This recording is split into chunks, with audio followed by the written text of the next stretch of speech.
আসসালামু আলাইকুম প্রিয় দর্শক বন্ধুরা, আশা করছি মহান আল্লাহর রহমতে সুস্থ আছেন। এই মুহূর্তে পেলাম বৃষ্টি হওয়া নিয়ে বিশাল বড় তথ্য। আগামীকাল কোন কোন জেলায় বৃষ্টিপাত হওয়ার সম্ভাবনা রয়েছে এবং কোন কোন জেলায় বৃষ্টিপাত হবে না জানিয়ে দেব সবকিছু। ভিডিওটির সঙ্গে থাকুন। আর এইরকম ইন্টারেস্টিং খবর পেতে আমাদের চ্যানেলটিকে সাবস্ক্রাইব করে পাশে থাকা বেল আইকনটি ইনেবল করে দিতে ভুলবেন না। এবার জেনে নিন এক নজরে।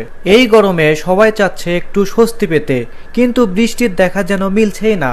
তবে আগামীকাল 2রা মে দেশের বিভিন্ন জেলাগুলোতে বজ্রবৃষ্টি, শিলাবৃষ্টি এবং দমকা হাওয়া সহ বৃষ্টিপাত হওয়ার সম্ভাবনা রয়েছে এবং এটি আগামী 5-6 দিন পর্যন্ত অব্যাহত থাকবে বলে জানিয়েছেন আবহাওয়া অধিদপ্তর। তবে এই বৃষ্টিপাত হওয়ার সম্ভাবনা রয়েছে উত্তর পূর্ব বিভাগগুলোতে, বিশেষ করে ময়মনসিংহ বিভাগ, সিলেট বিভাগ, ঢাকা বিভাগ এবং কুমিল্লাতে বৃষ্টিপাত হওয়ার সম্ভাবনা রয়েছে।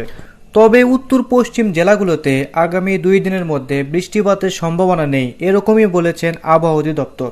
তবে আগামী 4 থেকে 5 তারিখের মধ্যে এসব জেলাতেও বৃষ্টিপাত হওয়ার সম্ভাবনা রয়েছে, বিশেষ করে যশোর, কুষ্টিয়া, রাজশাহী এসব অঞ্চলে। এছাড়া দেশের তাপমাত্রা কমে আসবে, মানুষের একটু হলেও অস্বস্তি কমবে। গতকালের সর্বোচ্চ তাপমাত্রা ছিল যশোরে 43.8 ডিগ্রি সেলসিয়াস এবং সেই সাথে যশোরের পার্শ্ববর্তী চুয়াডাঙ্গাতে 43.7 ডিগ্রি সেলসিয়াস তাপমাত্রা ছিল এবং সেই সাথে ঢাকাতে রেকর্ড করা হয়েছিল 38.6 ডিগ্রি সেলসিয়াস। তো এই ছিল এখনকার মতো আপডেট। এরকম সঠিক খবর পেতে অবশ্যই চ্যানেলটিকে সাবস্ক্রাইব করতে ভুলবেন না। তো ধন্যবাদ সবাইকে, ভালো থাকবেন, সুস্থ থাকবেন, আল্লাহ হাফেজ।